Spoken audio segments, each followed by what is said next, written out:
Welcome back to another video. Thank you all for watching. Tonight, we're going to explore why life as a Roman gladiator was far less heroic than it appears. If you're listening late at night or letting this play quietly in the background, I'm glad you're here. Let me know where you're listening from and subscribe if you enjoy the story, but only if you feel like staying a while. Now imagine the day beginning without ceremony. You wake up before the sun has fully settled into the sky. Not because you are eager to rise, but because the space around you is already stirring. There is no private room, no gentle separation between sleep and waking. The sounds arrive first: coughing, the scrape of a bench on stone, a distant shout from the yard. The air is heavy, carrying the smell of old sweat, oil and damp earth. You lie still for a moment, letting your body decide how much pain it is willing to reveal today. He does not wake as a hero. He wakes as property. Somewhere in the past, not always spoken of, there was a moment when his life divided into before and after. It may have been a battlefield, where defeat meant chains instead of burial. It may have been a debt that grew too large, or a crime judged harshly, or simply the wrong birth in the wrong province. Some men were sold by their families, some were captured far from home, some volunteered, though even that choice often came from desperation rather than ambition. However it happened, the result was the same. His body became an asset. His future was no longer his to imagine. The Romans liked to tell themselves that the gladiator chose this path, or at least accepted it. The contracts were written. The oaths were sworn. He promised to endure fire, iron, and death if required.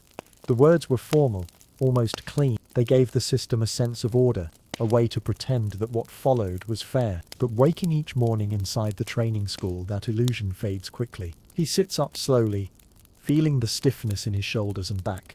Old bruises announce themselves first, deep and dull. New ones follow, sharper, more insistent.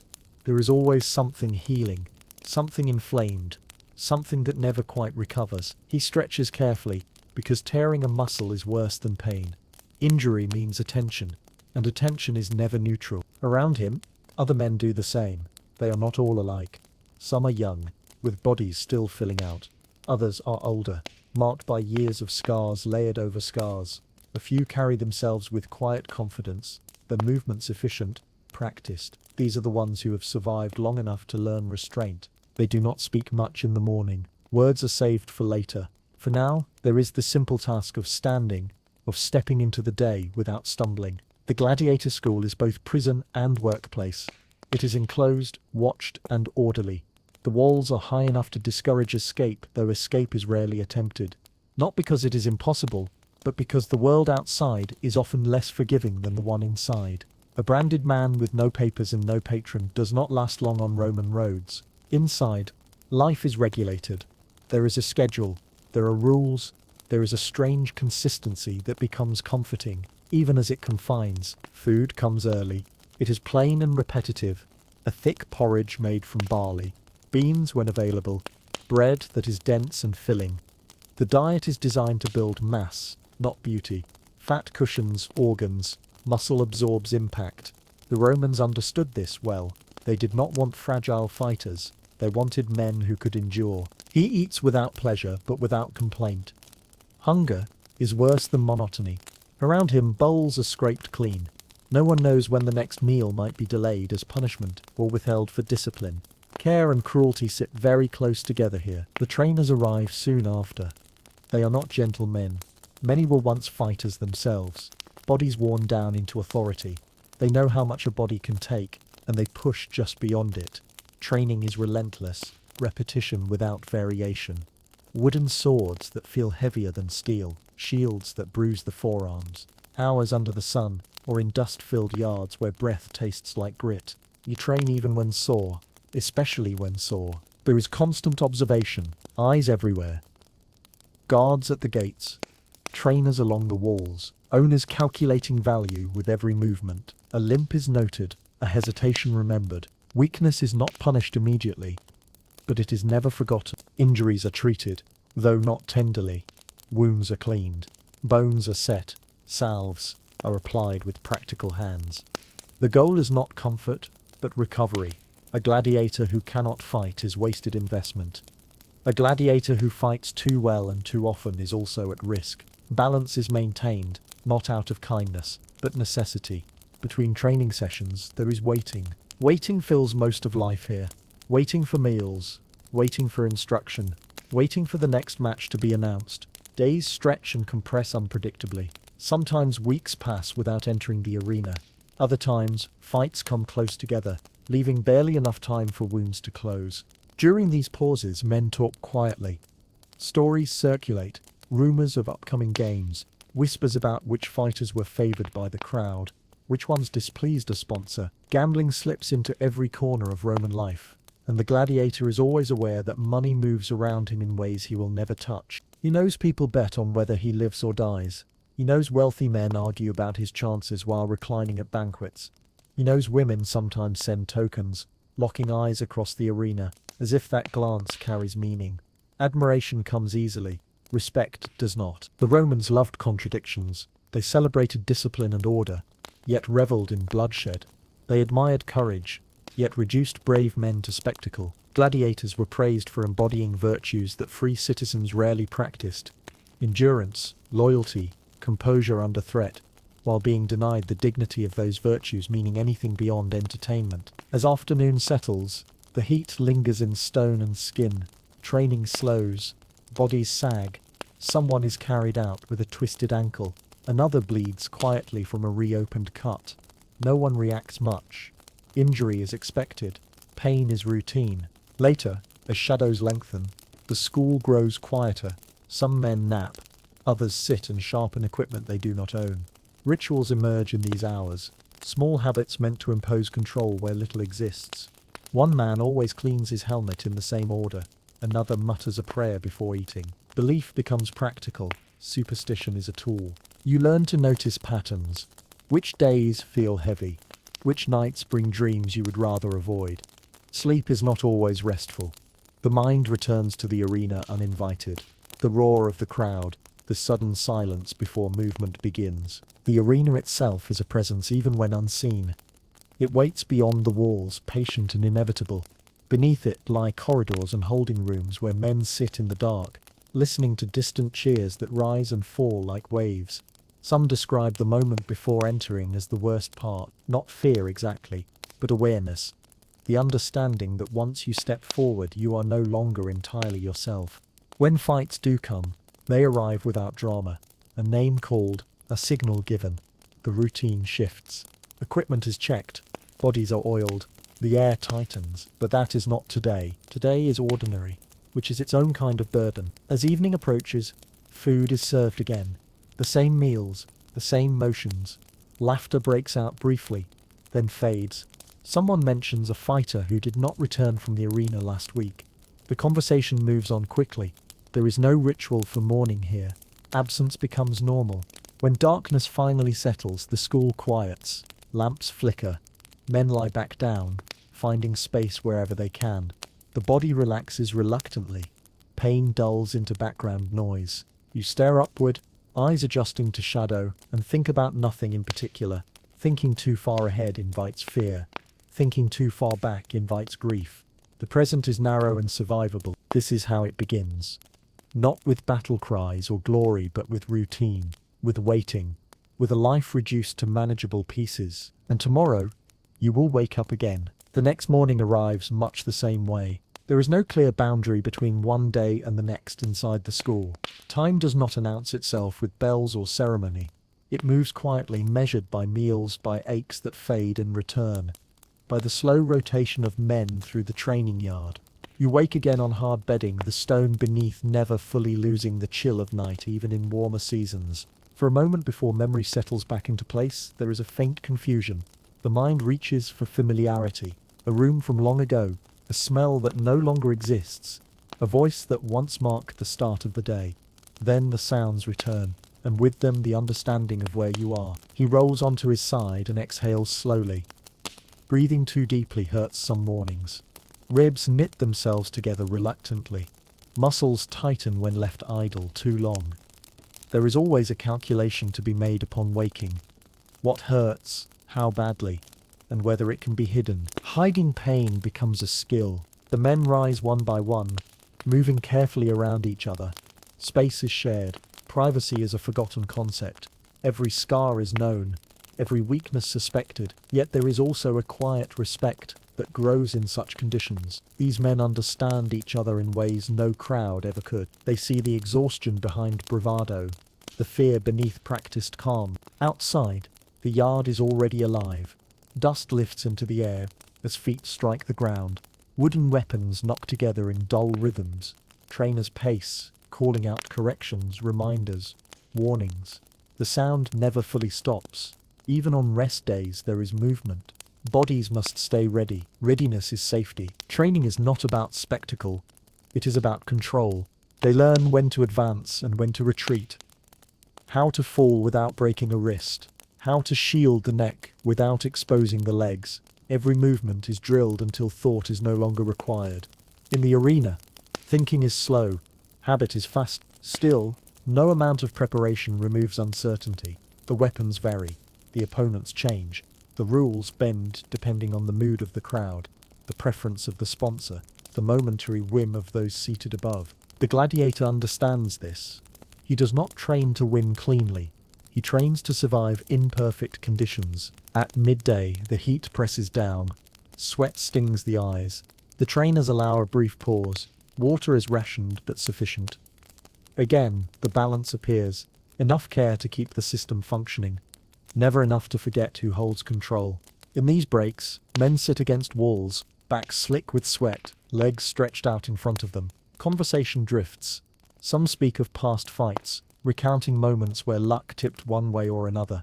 Others speak of food they once ate freely, or towns they passed through briefly in chains. There is a particular tone to these stories, not longing exactly, but distance, as if those memories belong to someone else. A younger fighter listens closely.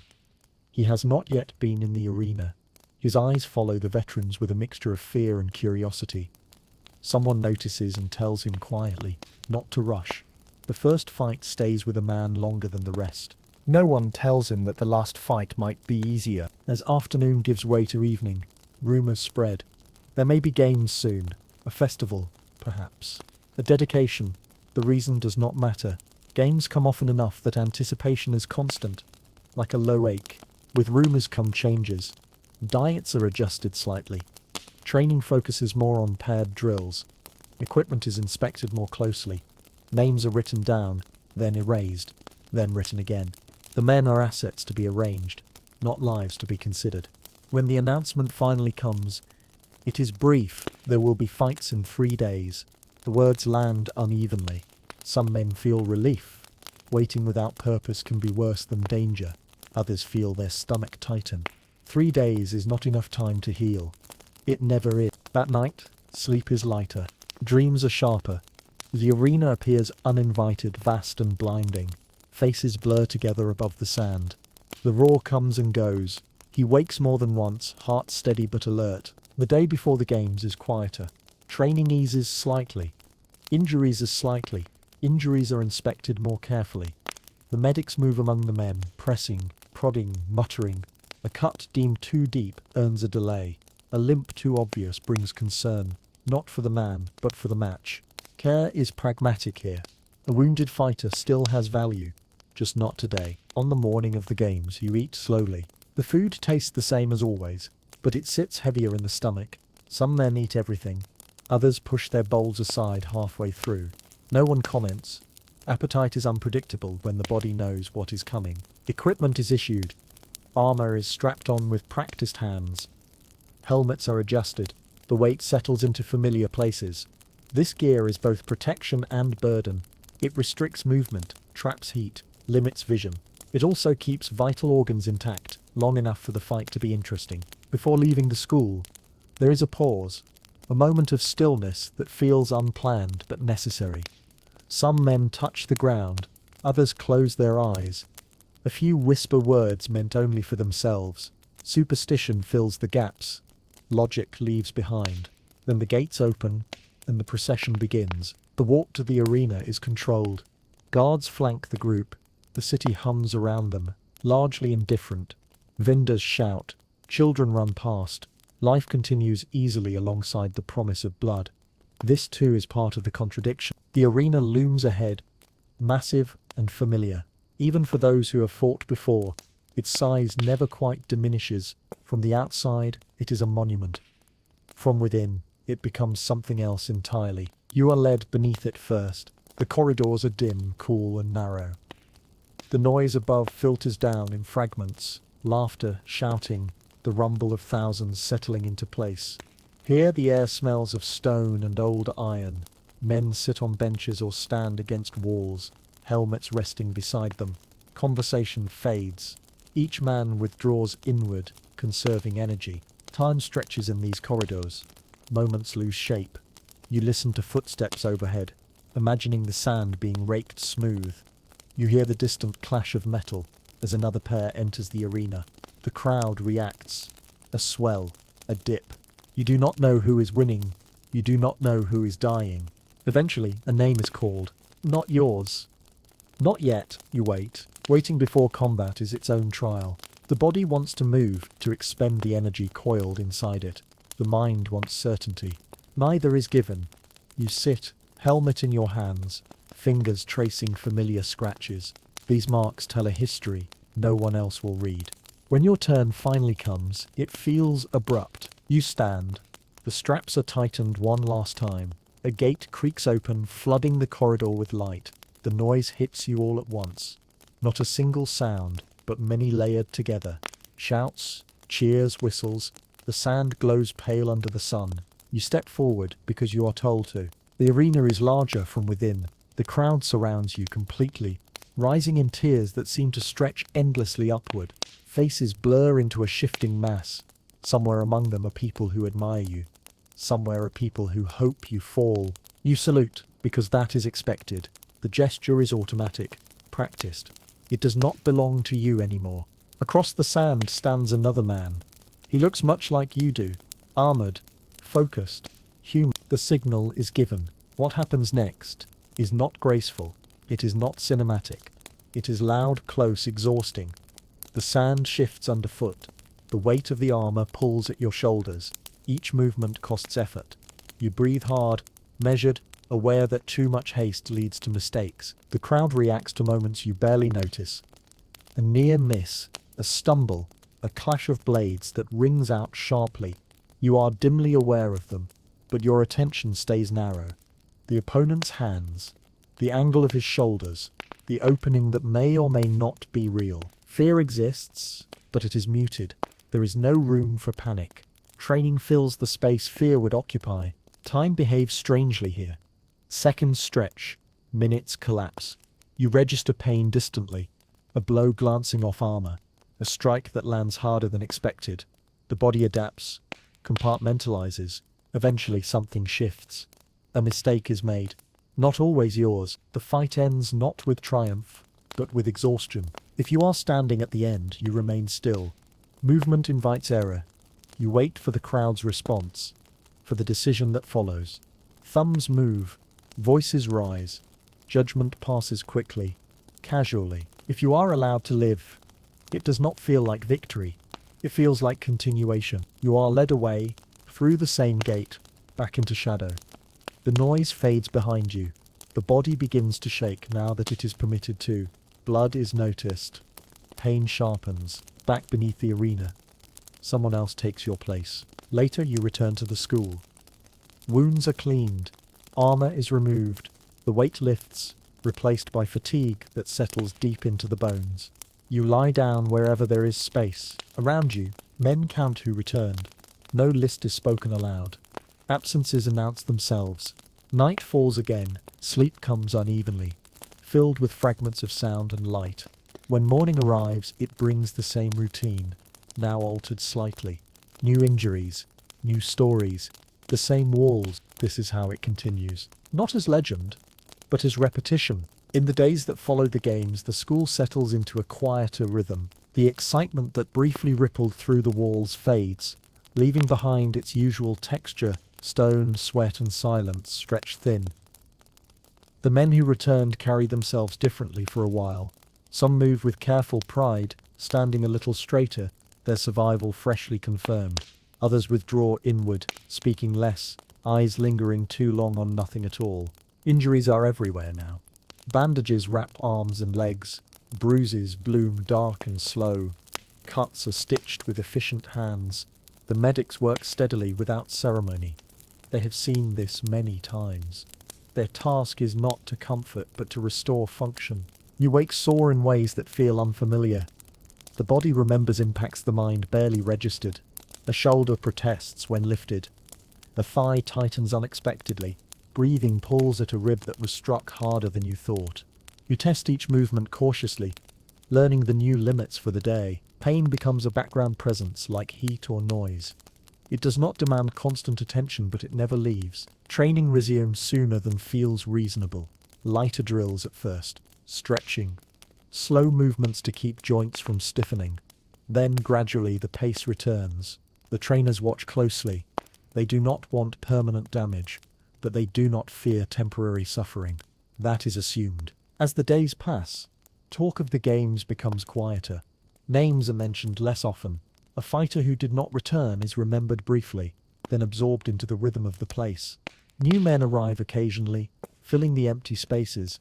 They look around with the same uncertainty you once carried. The cycle continues. This is one of the strangest truths of the gladiator's life. How quickly the extraordinary becomes ordinary. The arena, which seems so overwhelming from within, recedes into memory until the next summons. The roar of the crowd fades into something half-remembered, like a distant storm. What remains is routine. Wake, eat, train, wait. Waiting stretches endlessly. Some days pass without incident. Others are punctuated by minor punishments, disputes between fighters, a sudden inspection by an owner or sponsor. These visits bring a subtle shift in atmosphere. Postures straighten, voices lower. Everyone is aware of being assessed. The owners speak of fighters as one might speak of livestock, though with more calculation. This one is promising, that one is slowing. Another might be ready for a higher profile bout. Their words are not unkind, but they are not humane either. The language of value replaces the language of life. You understand this even when they do not speak directly to you. You feel it in the way eyes linger, in the way trainers push harder or ease off. Your body is a measure, constantly evaluated. Outside the school, life continues at a comfortable distance. Sometimes you catch fragments of it, a glimpse through a gate, the sound of music drifting in from the city, laughter echoing off stone. These moments are fleeting, but they remind you that the world has not stopped. Inside, belief fills the empty spaces. Superstitions grow stronger after the games. A fighter who survived credits a particular gesture, a prayer, a habit. Others adopt it, hoping fortune might be shared. Logic holds little power here.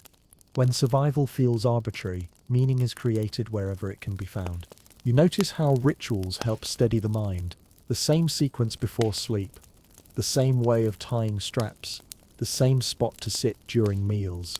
Control, even in small forms, becomes precious. As weeks pass, the body adapts again. Bruises fade, cuts close, muscles rebuild. The soreness becomes familiar, manageable. You begin to recognize yourself again, though altered, scarred in new places, a little heavier, a little slower. Aging arrives quietly in the school. There is no clear moment when a fighter becomes old. It happens gradually, through comparison. Younger men recover faster. They laugh more easily. They take risks without calculating the cost. You begin to conserve energy instinctively. Movements become efficient, economical. The trainers notice. They adjust expectations. Not downward, exactly, but differently. Experience has its own value. A seasoned fighter knows how to prolong a bout, how to read an opponent, how to keep the crowd engaged without overextending. This makes him useful. Useful does not mean safe. Repeated combat wears the body down in ways that cannot be healed. Joints loosen. Vision dulls slightly from repeated blows. Hands stiffen in the morning. Some injuries never quite resolve, lingering as quiet reminders of past fights. You watch older fighters carefully. Those who have lasted many years move with a cautious dignity. Their scars are numerous. Their expressions calm. They speak less of the arena and more of small, practical matters. Food, sleep, weather. They understand that survival is built on restraint. Others are less fortunate. Some grow reckless, trying to prove they still matter. They push too hard, fight too often. Their decline is faster. The school absorbs them without comment. Money flows around all of this, though rarely into the hands of the fighters themselves. Spectators wager heavily on outcomes. Sponsors attach their names to events. Vendors profit from the crowds. Even within the school, bets are placed quietly, exchanged discreetly. The gladiator is both centerpiece and bystander in this economy. Occasionally a fighter earns a reward, a small sum, a gift, a token of favor. These moments are celebrated briefly, then folded into routine. Wealth enough to change one's life is rare. Freedom rarer still. Freedom exists more as a concept than a reality. There are stories, of course. A man who fought well enough, long enough, to earn his release. A wooden sword presented before the crowd, symbolizing the end of obligation. These stories circulate often, growing smoother with repetition. But even those who leave do not leave unchanged. A former gladiator carries his history visibly. Scars mark him. His posture gives him away. People recognize what he was and treat him accordingly, with a mixture of admiration, unease, and distance. Some find work as trainers or guards. Others struggle to find a place in a society that enjoyed watching them bleed, but never quite accepted them as equals. The school prepares no one for this transition. It does not plan for life beyond usefulness. For most, the end comes quietly, not always in the arena. Sometimes in a training yard accident, sometimes from an infection that spreads too quickly, sometimes from an injury that weakens the body until it cannot fight off illness. Death is practical here. It is noted, managed, and moved past. There is little ceremony. The Romans justify this easily. The games, they say, teach courage. They honor tradition. They remind citizens of mortality, of discipline, of order. They believe that watching death prepares one for life. Few question the cost. From the stands, the gladiator appears powerful, controlled, almost elevated. From the sand, he feels small, surrounded, and exposed. The contradiction sits at the heart of the institution. Entertainment built on human endurance, sustained by distance and spectacle. You understand this more clearly with each passing year. On some nights, lying awake, you think about the crowd, about how quickly they cheer and turn away, how a man's entire existence can be reduced to a moment of approval or dismissal. You wonder what they remember afterward. A blow, a fall, a name, perhaps, spoken once, then forgotten. Sleep comes eventually. The days continue. Another set of games is announced. Then another. The calendar fills and empties. Your body responds slower each time. Recovery takes longer. Training feels heavier. Still you rise each morning, you eat, you train, you wait. This is the reality beneath the legend. Not constant combat, but constant readiness. Not glory, but persistence. A life measured not in years, but in bouts survived. And so when the next summons comes, when the name is called again, you stand. Not because you are fearless, but because standing is what you have learned to do. The summons arrives again, as it always does, without warning or ceremony. One day blends into the next, until a trainer stops beside you, reads from a tablet, and moves on. Your name has been placed into the rotation. Not today, perhaps not tomorrow, but soon. Soon enough to begin the quiet counting that happens inside the mind. You do not react outwardly. No one does. Showing anticipation or dread serves no purpose. Inside, however, the body responds immediately. Sleep grows lighter. Appetite shifts. Old aches reassert themselves, as if reminding you of their presence. Preparation begins long before the arena. Training becomes more focused. Movements are repeated with intention. The trainers pair you with different opponents, testing your reactions. They are not cruel for cruelty's sake. They are practical. A fighter who dies too quickly is a loss. A fighter who survives but no longer entertains is also a loss. Balance is everything. You notice how much of your life now revolves around conserving energy. You sit when you can. You stretch carefully. You avoid unnecessary strain. These habits are not taught directly. They are learned by watching others fail to adopt them. There are fewer young men now than there once were. Fewer who arrived at the school wide-eyed and tense. The system replenishes itself, but unevenly. Wars slow. Markets shift. Supply changes. When fewer men arrive, the value of those already inside rises slightly. Slightly is the important word. Meals remain the same thick porridge, the same bread.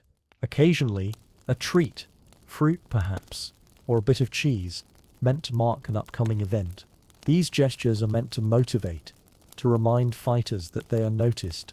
They work in a way. The night before the games, sleep is restless again, dreams blur together, corridors, sand, the sound of the crowd swelling and receding. You wake once with your heart steady but alert, as if the body is already preparing. Morning arrives grey and quiet. You eat slowly, deliberately. The body needs fuel, even if the mind resists. Around you, men do the same. There is little talk. Words feel fragile on mornings like this. Equipment is issued again. You accept it without comment. The weight settles into familiar places.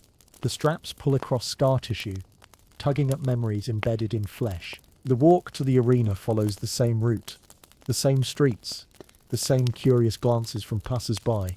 Some recognize what you are, others sense it without understanding why. Beneath the arena, the waiting begins anew. The corridors feel narrower each time, though they have not changed. You take your place along the wall, sitting on the bench worn smooth by generations of men in the same position. The stone is cool, the air still. Above you, the crowd gathers. Their voices filter down, indistinct but powerful. You try not to imagine individual faces. The mass is easier to bear than the idea of being watched by thousands of separate minds. Other fighters are called before you. You listen as each name echoes, followed by the sound of movement and the distant surge of sound as they enter the light. You count silently, marking the passage of time.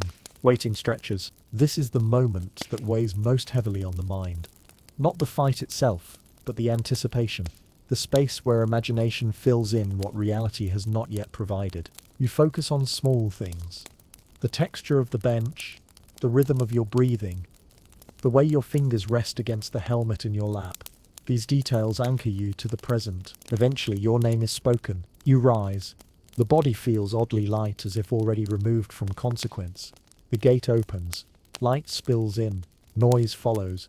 You step forward. The arena looks much the same as before, yet different in subtle ways. New decorations, different banners, a slightly altered arrangement of seats. The crowd is never quite the same, even if its appetite is. You take your place. Across from you stands another fighter, older than the last perhaps, or younger. It hardly matters. What matters is how he moves, how he holds his weapon, how his eyes track yours. The signal is given. The fight unfolds with a weary familiarity. There is no surprise in the opening exchange. You circle, test distance, exchange a few controlled blows. The crowd responds, but faintly. They want more. You give them enough. The body remembers what to do even as the mind observes from a distance. You notice small things, the way your opponent favors one leg, the slight hesitation before he raises his shield. These details matter. They are the difference between prolonging the bout and ending it. Time slips again. Pain arrives, recedes. You breathe through it. At some point, a decisive moment occurs. It always does. A misstep. A strike that lands cleanly. The fight tips, then resolves. You stand at the end, breathing hard. Sweat runs down into your eyes. The crowd reacts with greater volume now, engaged at last. You wait. Judgment is passed quickly.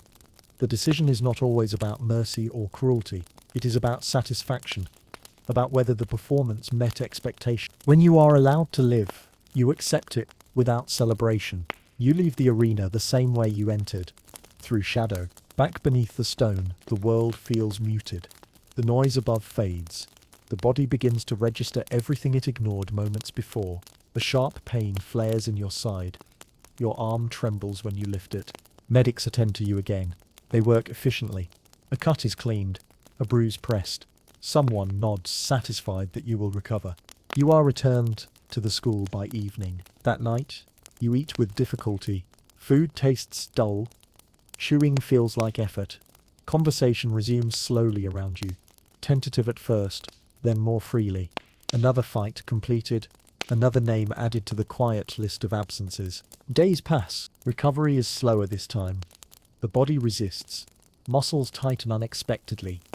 A joint swells and takes longer to calm. The trainers notice. Their expressions change slightly. Not with concern, but with calculation. You are still useful, but perhaps less so than before. This realization settles quietly. As months turn into years, the pattern repeats.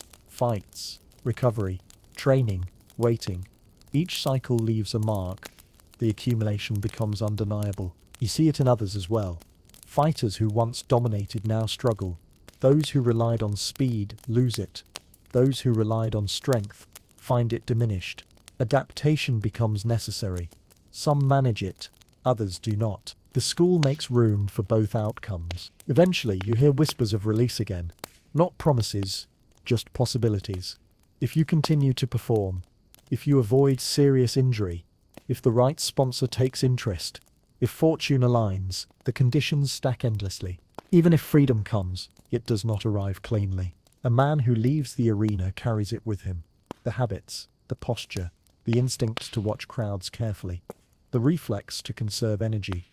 These do not disappear when obligation ends. You understand this, even before it happens. For now, you remain. You wake, you eat, you train, you wait. And in the waiting, you come to understand the deepest truth of the gladiator's life. That it is not defined by moments of violence, but by the long stretches between them, filled with anticipation, recovery, and quiet endurance. This is what the legend leaves out. This is what it cost. Time moves differently now. Not slower, exactly, but heavier. Each day carries the weight of all the days before it, pressing down quietly.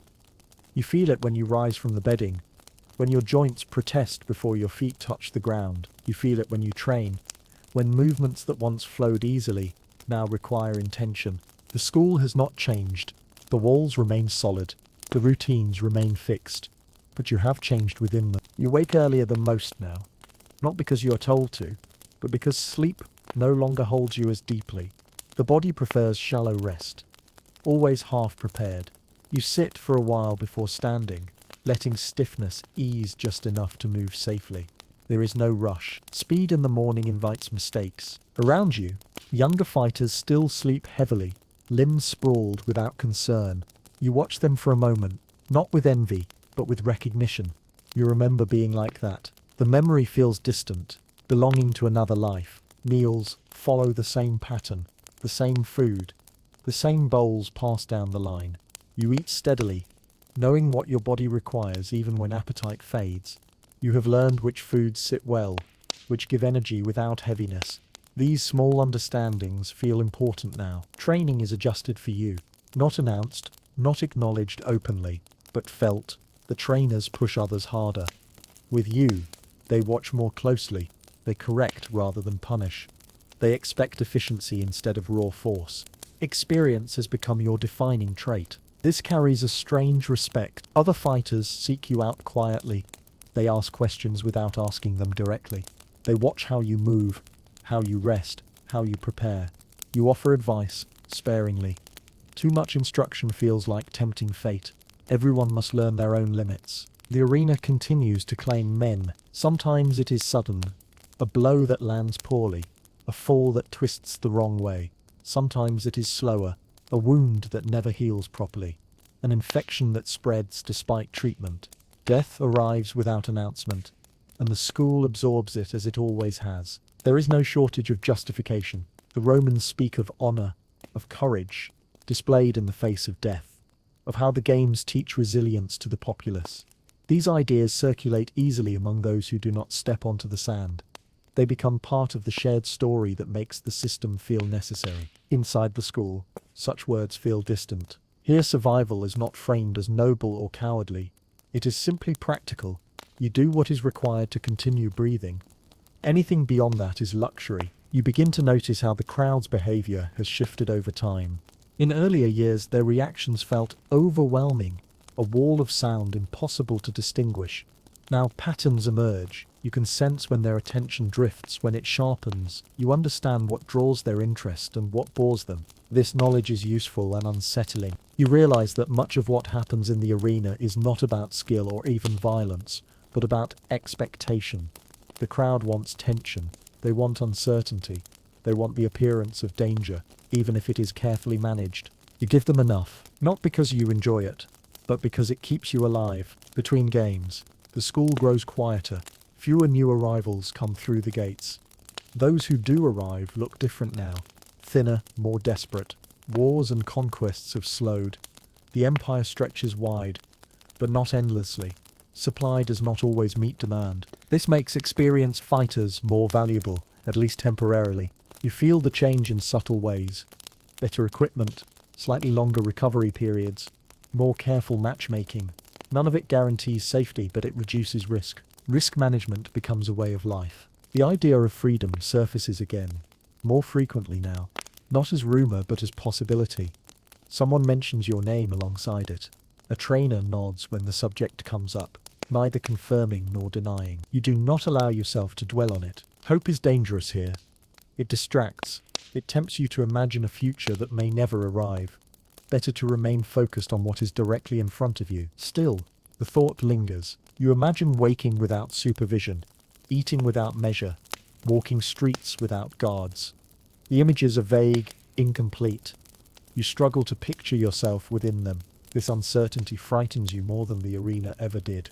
One afternoon, while resting against the wall after training, you watch a younger fighter struggle through drills. He moves with strength but little restraint, pushing himself harder than necessary. The trainer corrects him sharply.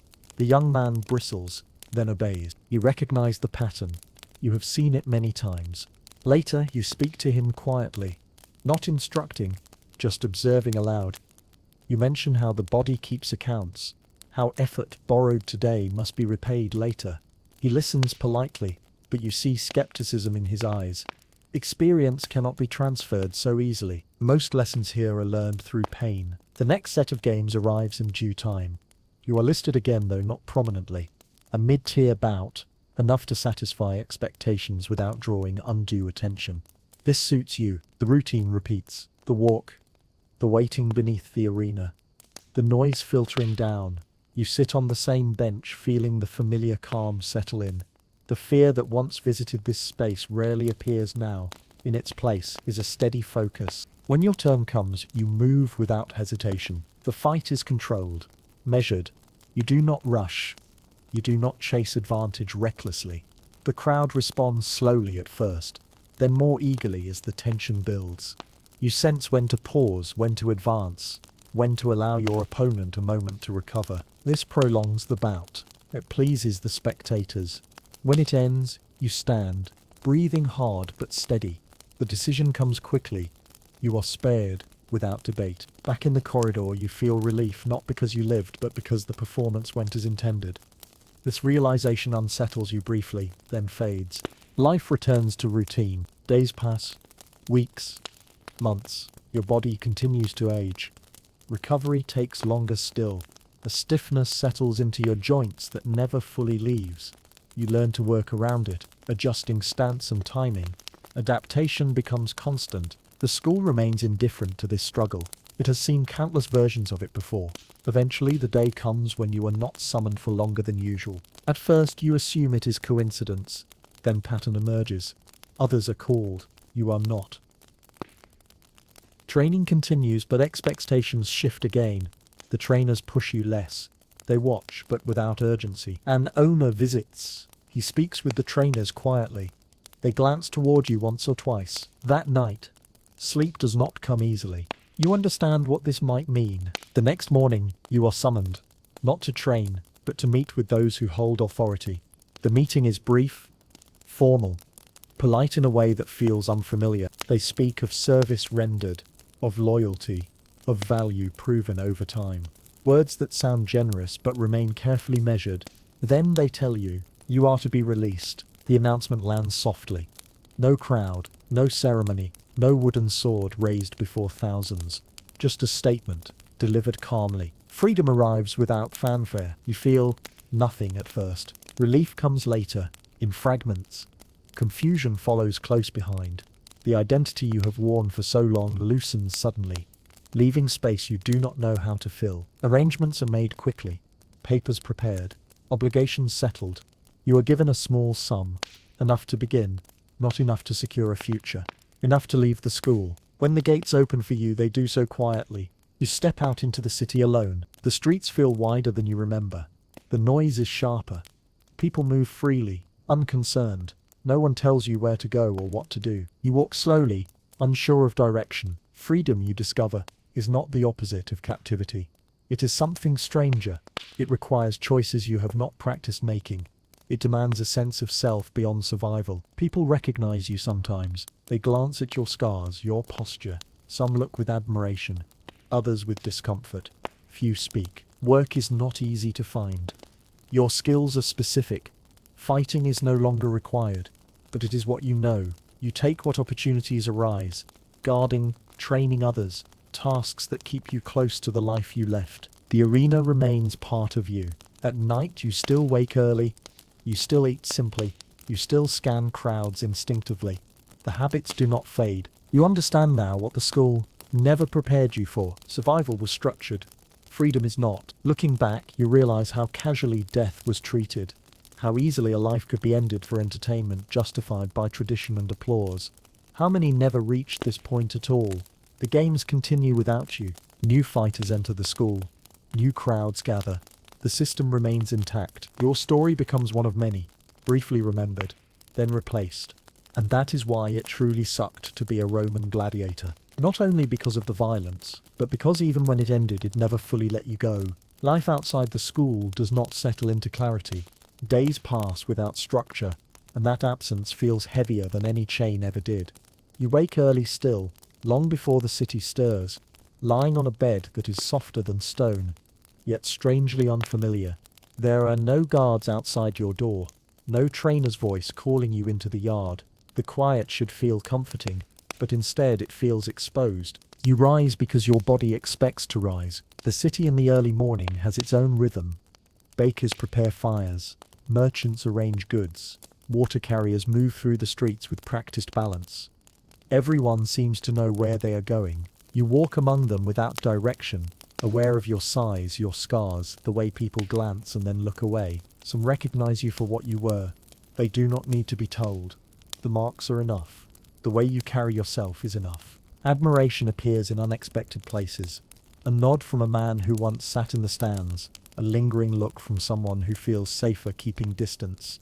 These gestures are not unkind, but they are shallow.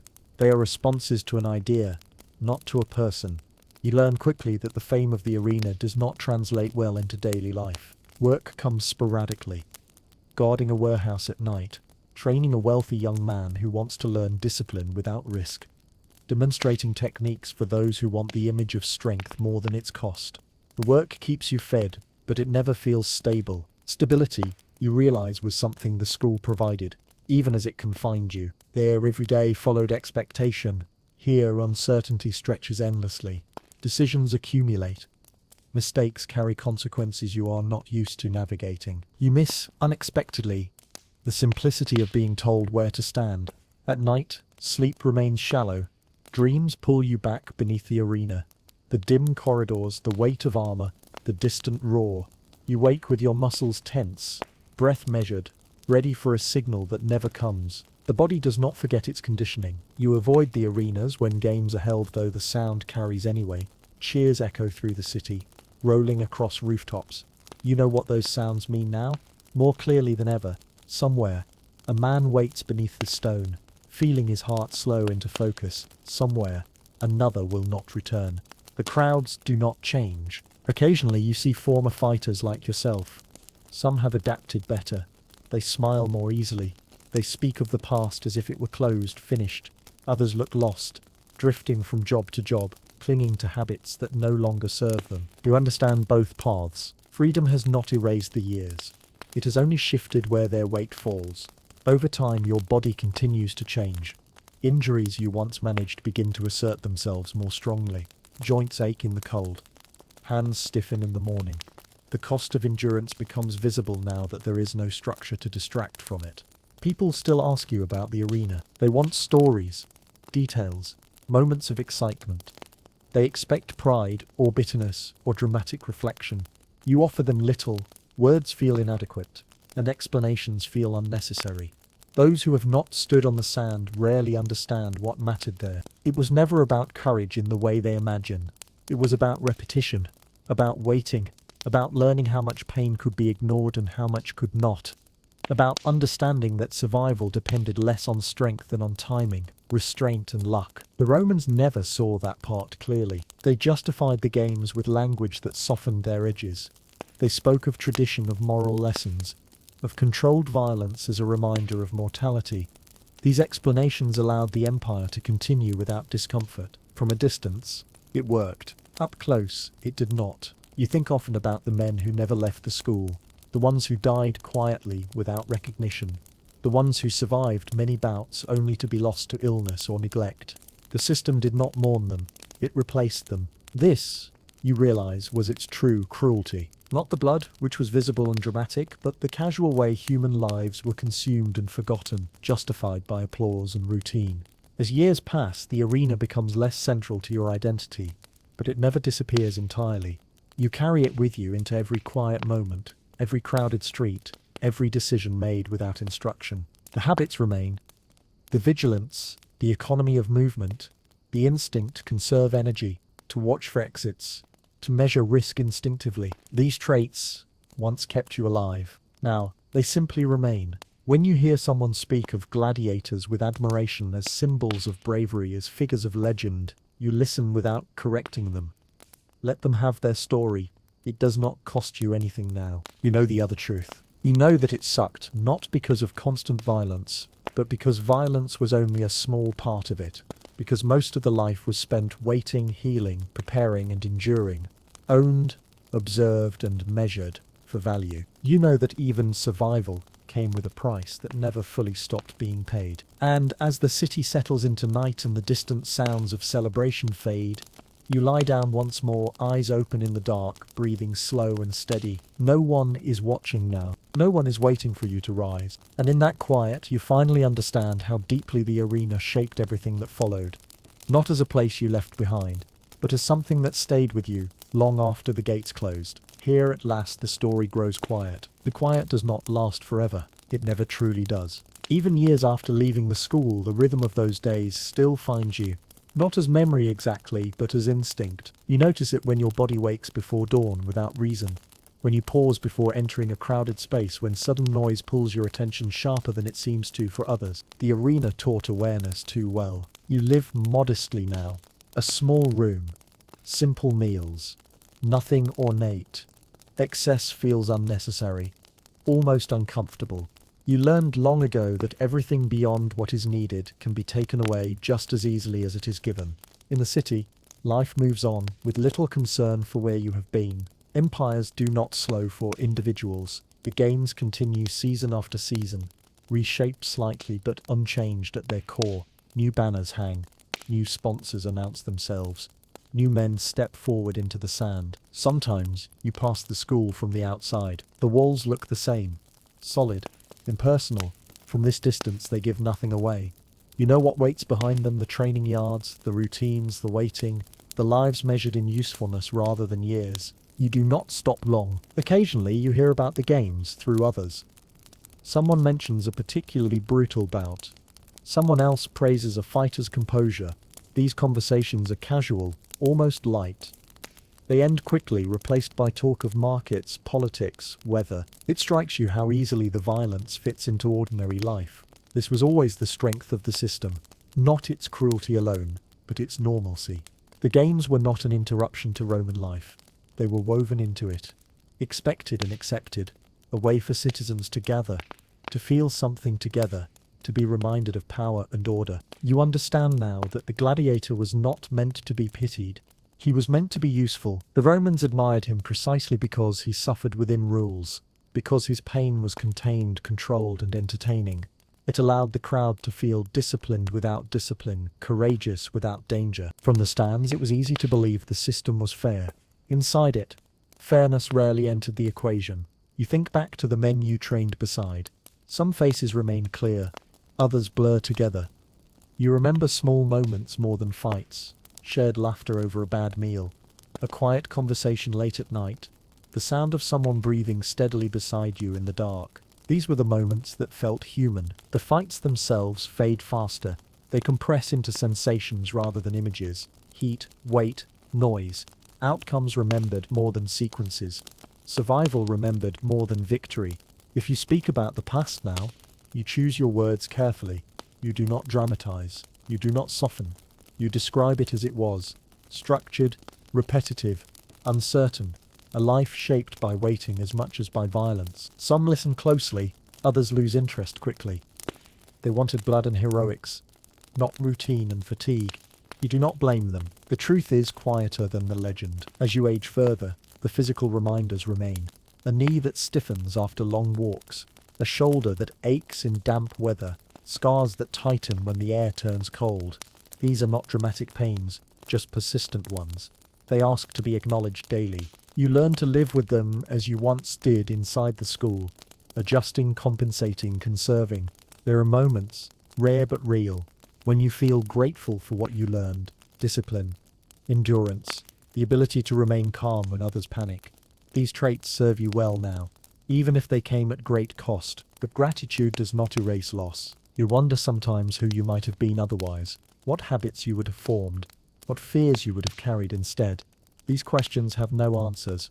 The path was set long ago, shaped by forces larger than any individual choice. The Romans liked to believe that the games reflected moral order, that they reinforced strength, courage, and hierarchy.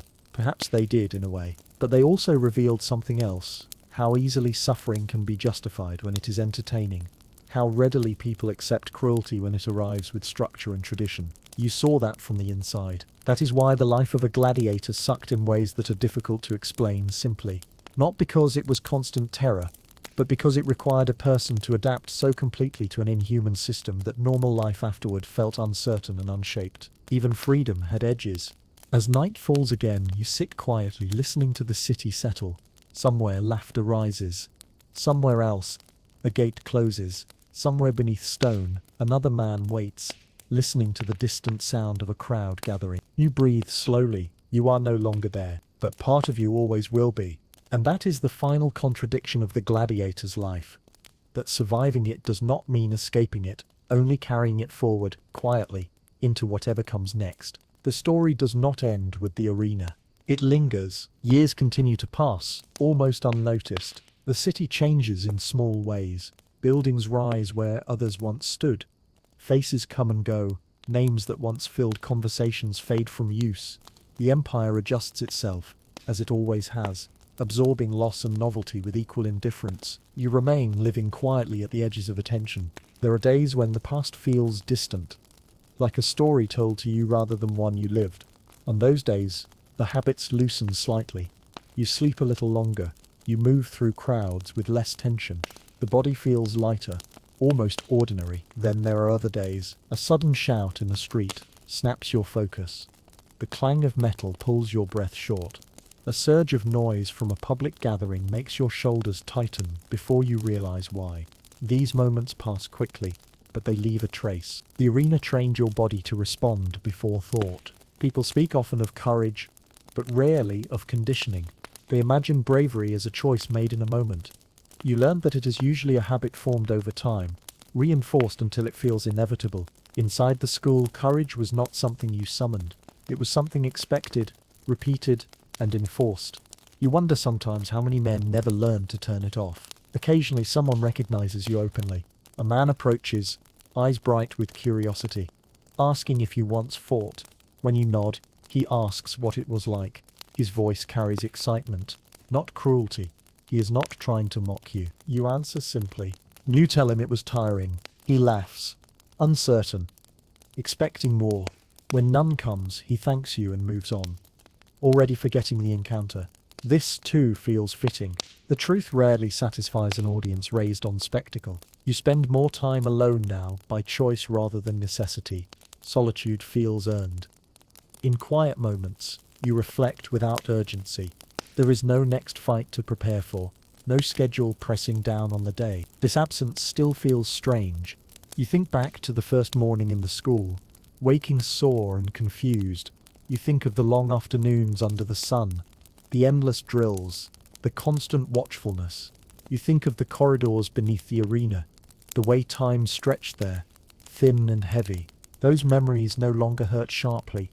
They have settled into something duller, more manageable, like scars that no longer ache unless pressed. When people speak of the glory of Rome, of its power and spectacle, you understand what they mean.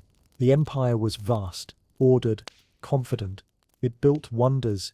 It commanded loyalty.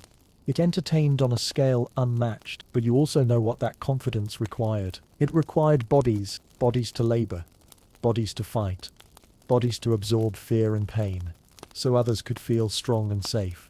The gladiator was one expression of that exchange, visible, dramatic, and easily mythologized. The system depended on distance between the stands and the sand, distance between entertainment and consequence, distance between admiration and responsibility. From inside the school, that distance vanished.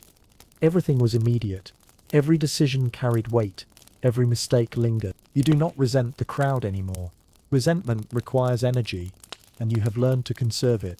Understanding has replaced anger, though it brings no comfort. People are drawn to spectacle. They always have been. As your body slows further, work becomes lighter. You teach less. You guard less.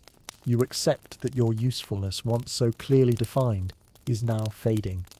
This time, the change feels natural rather than imposed. You have learned how to let go. At night, when the city quiets, you lie down and listen to your own breathing. Slow, steady, no one else's rhythm to match. No command to await. You think of the men still inside the school, waking sore, eating the same meals, training beneath watchful eyes. You think of the ones who will never leave, whose lives will end beneath the arena without record or remembrance. You wish them endurance, because endurance is the only gift that ever mattered there. This, more than anything, is why it sucked to be a Roman gladiator. Not because of constant violence, but because violence was only one piece of a life shaped by control, repetition, and disposability. Because the promise of glory masked a reality of ownership. Because survival required surrendering parts of oneself that could never fully be reclaimed. The legend remembers the spectacle. The lived experience was quieter, heavier, and far more ordinary. As your eyes close, the city resting around you, there is no roar of a crowd, no signal to rise, no judgment waiting, only breath, only stillness. And for the first time in a long while, that is enough. Time continues to unfold, almost imperceptibly as the years extend beyond the arena. The rhythms you learn there, rising early, measuring your steps, scanning for danger, conserving energy, linger like the echo of a long-forgotten song, subtle but persistent. They surface in ordinary moments, when walking through crowded streets, when carrying a heavy load, when pausing to consider your next move in a task that seems trivial to anyone else. The habits remain, ingrained, automatic. You notice them more keenly in quiet hours, sitting alone in a small room, the soft glow of dawn creeping across walls. You feel the weight of memory pressing gently against the present, not sharply, not painfully, but as a constant companion. You remember the first days of training, the endless drills, the firm grip of a trainer's hand correcting your posture, the sting of repetition that shaped both body and mind. You remember the corridors beneath the arena, the dim light, the hush of anticipation, the distant swell of crowds. These are not memories of violence alone. They are memories of endurance, attention, and survival. Even now, you find that part of you remains alert, ready for a threat that will never come. Loud noises make you start. Shadows in the street draw a closer gaze. The instinct is no longer essential, yet it persists. It is a gift from a life lived constantly on edge, and also a reminder of what was taken from you. The ordinary ease of unguarded existence. Occasionally you encounter others who have lived the same life. Some have adapted well, their faces relaxed, their movements fluid, they speak in measured tones, share small laughs, discuss mundane matters. Others carry the weight more visibly, stiff shoulders, cautious steps, silent reflections. You recognize both paths, and understand that the difference is often not in character, but in luck, timing, and the subtle accumulation of choices made under pressure. Conversations with outsiders are delicate. People want stories, drama, glimpses of blood and heroics. You provide them sparingly. You speak of waiting more than fighting, of the long stretches of time filled with training, recovery, and observation, of how small injuries became teachers, of how survival depended less on raw strength and more on patience, calculation, and restraint. They listen briefly, nod politely, then return to their lives. The truth is quiet, the legend is loud. In these quiet years you reflect more on the systems that shaped your existence. The Romans justified the games as a reflection of order, courage, and discipline. From the stands it seemed fair, even admirable. From the sand it was a precise machine. Lives measured, evaluated, consumed, often without recognition. The crowd desired spectacle. The empire relied on compliance. The individual mattered only insofar as he contributed to the pattern. You carry the lessons beyond the arena. Discipline informs your days. Patience guides your work. Observation shapes your decisions. You navigate the city, interact with others, and manage your life with the precision and calm you learned through necessity. But the weight of years in the school never lifts entirely. Scars remind you of battles fought and survived. Aching joints whisper of strain endured. Muscles retain memory of repeated exertion. Even in freedom, a part of you moves as if still on the sand. Despite the endurance, despite the discipline, the reality of a gladiator's life remains clear. It was not a heroic tale in the way stories later suggest. It was endurance disguised as spectacle, survival framed as choice. You were admired and feared, yet ultimately replaceable. You were trained, valued and observed, but never truly free until you left, and even then, freedom carried echoes of the life you could not abandon entirely. As night falls, you lie down once more. The city exhales around you.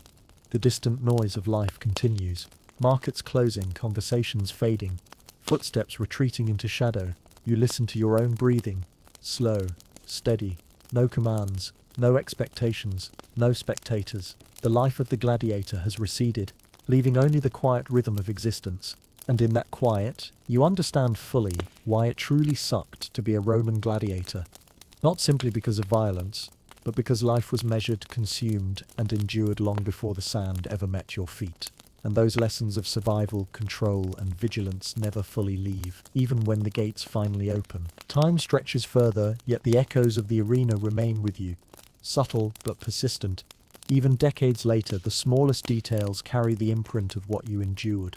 A particular stretch of road reminds you of the march to the arena. A certain smell, baked bread, dust, or sweat, triggers a memory of the school's courtyard. The past is never far, not because it dominates your thoughts, but because it has shaped the way you inhabit the world. Occasionally you encounter young men in the city who carry a restless energy, a fire in their eyes that once mirrored your own. You watch them from a distance, noting posture, rhythm, and the way they measure their movements. Some remind you painfully of those who never left the school, their potential swallowed quietly by routine and circumstance. Others hint at resilience, adaptability, the qualities that allowed you to survive. You feel a quiet kinship, and sometimes a distant sadness. Your body, too, tells its story. Muscles stiffen without warning, joints ache in damp weather, scars tug with unfamiliar sharpness. These reminders are not dramatic, they are persistent and quiet, like old companions who never quite leave. They are the ledger of years spent on sand and in corridors, training, fighting and waiting. You have learned to move with them, to accommodate them, to respect them without letting them dominate your life. Still, they are always there. In conversation, you choose words carefully. Stories of heroism, glory, and triumph are rare, because they rarely reflect reality. Instead, you speak of endurance, of repetition, of patience measured in weeks and months rather than seconds. You describe the quiet victories, a small wound that heals, a routine mastered, a day survived without injury. Outsiders listen politely, nod, and soon forget, because the truth is quieter than the legend, and the legend is what sells itself easily. There are moments when the past rises sharply, when the rhythm of your breath or a sudden noise pulls you back to the sand. You remember the silence before the signal, the stillness of the corridors, the precise movements honed over years, the anticipation that weighed heavier than any weapon ever could. Fear was always present, but it was not the driving force. Discipline and calculation were. You think of those who never learned to manage it, who faltered under observation, and you feel gratitude for your own hard-earned mastery. Freedom, you realize, never comes fully clean. Even now, decades later, it carries edges, habits, instincts, and patterns ingrained so deeply that they shape your daily life. You still rise early, measure your steps, scan crowds instinctively, and conserve energy. The city is safe, but your body and mind remain alert. The lessons of the arena do not vanish. They transform.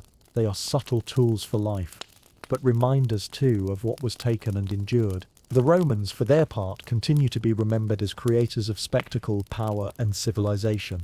You understand the admiration. From the stands, it appeared ordered, fair, and impressive. From within, it was a machine, efficient, consuming, and indifferent to individual suffering. The system depended on expectation, on the crowd's appetite, on lives arranged and measured with precision.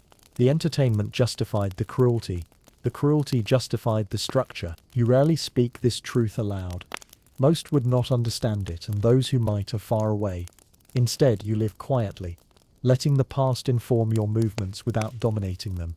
You eat simply, walk slowly, rest deliberately. You engage with life carefully, observing, anticipating, surviving in a different sense than before. The lessons remain, not as burdens but as tools. Survival was once literal, now it is subtle. At night, the city exhales, and you lie down in your quiet room. No crowds roar above, no signal calls you to rise. The memories drift through your mind gently, like echoes of a long-forgotten rhythm. You recall the men who never returned, the ones whose lives ended quietly under stone and sand. You remember the ones who did survive, shaped by repetition, endurance, and relentless observation. You remember yourself, tempered by experience, forever marked by the life you lived. And in this calm, in this quiet understanding, you know why it truly sucked to be a Roman gladiator. Because life demanded endurance, patience, and surrender long before violence ever touched you.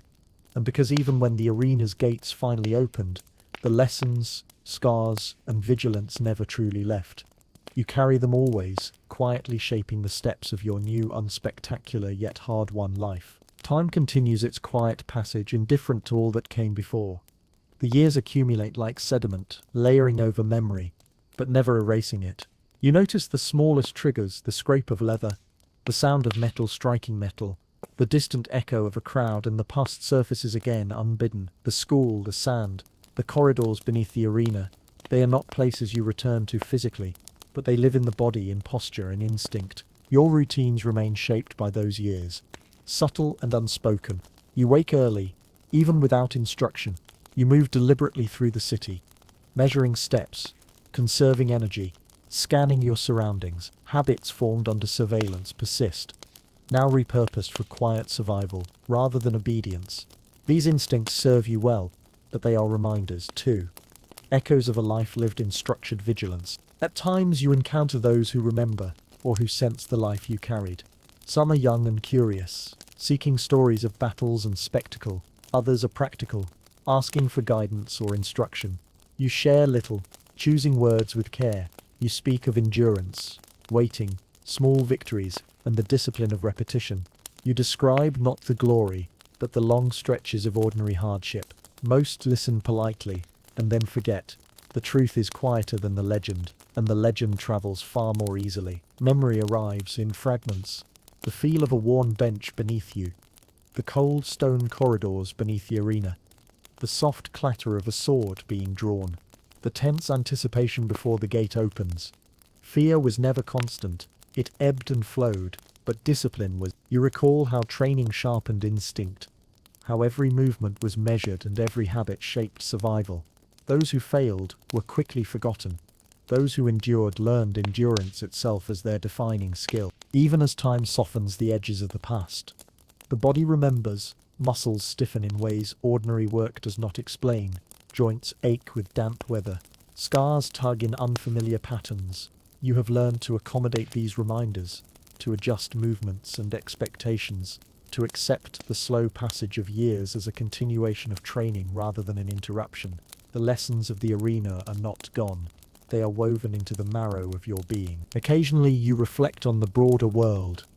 The empire continues, its spectacles shifting form, but persisting in essence. The games endure, reimagined yet familiar. The crowd's appetite never diminishes, only adapts. You think of the men who never left the school, who never survived to experience the quiet life you now inhabit. You think of the young fighters who arrive each season, eager and untested, stepping into the pattern that has long been set, and you understand the unchanging logic of it. Lives measured for usefulness, judged by survival, consumed for entertainment. Freedom, when it came, was not an undoing, but a transformation. The routines, vigilance, and habits persisted, repurposed, What was once survival under observation is now a careful engagement with life, informed by experience yet tempered by the knowledge of limits. You walk streets alone, take work that suits your strengths, and carry the awareness of mortality and endurance quietly within you. This is the lasting gift and the lasting cost of having been a gladiator. At night, you lie quietly, listening to the city breathe.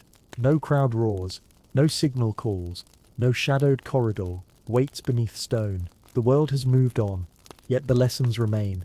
Patience, vigilance, endurance, and quiet observation. You think of the ones who did not survive, and of those who did, including yourself, tempered and shaped by years in a life designed to consume. You understand fully why it truly sucked to be a Roman gladiator, not for the moments of blood alone, but for the constant shaping of body, mind, and habit, and for the way that shaping persists long after the arena gates finally close. The years stretch on, folding one into another, each carrying the subtle weight of the life you once led.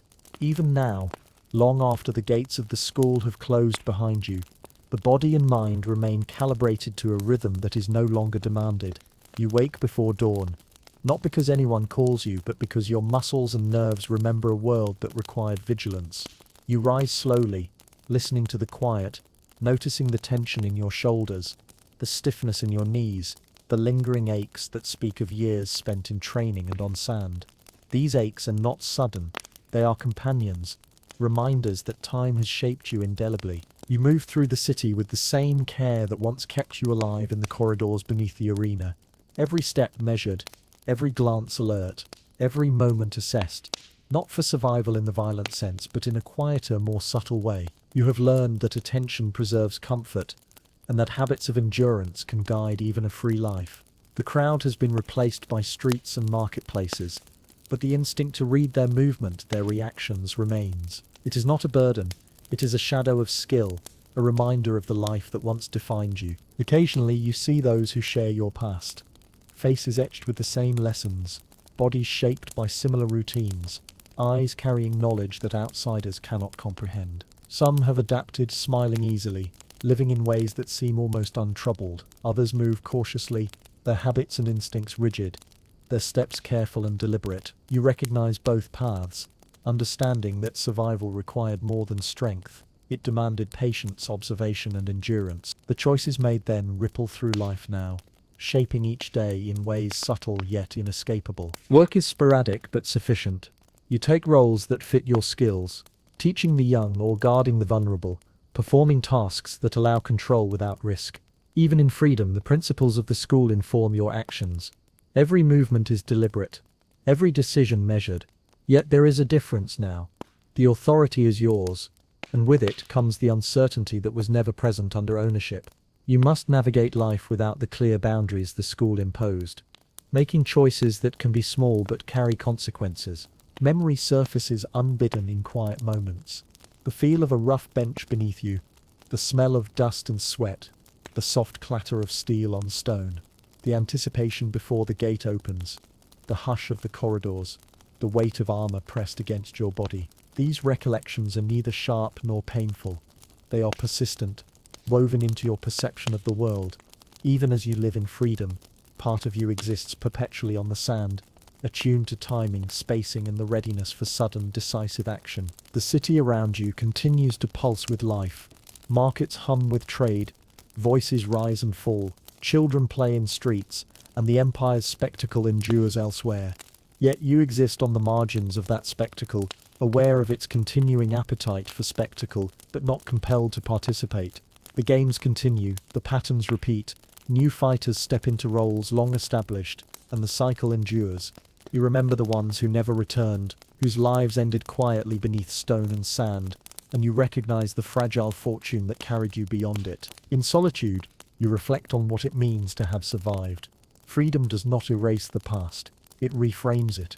The vigilance, endurance, and awareness shaped under duress are now tools for life rather than mere survival. Yet the cost of acquisition remains. Time, youth, innocence, and a body forever marked by years of precise and measured hardship. You carry this quietly, integrating it into each day, each interaction, each step taken with care. At night, you lie awake in quiet rooms, listening to the city exhale, No crowd, no command, no spectator waits for you. The body is at rest, yet the mind traces the contours of memory, the patterns of endurance, the lessons of repetition. You think of the countless others, those lost and those who survived, and of the subtle ways that a life shaped for survival leaves its imprint even after liberty arrives. You know without doubt why it truly sucked to be a Roman gladiator, not solely because of the violence, but because the life demanded adaptation, obedience, and endurance long before combat. And these lessons, though vital, linger forever, quiet but persistent, in every step of life that follows.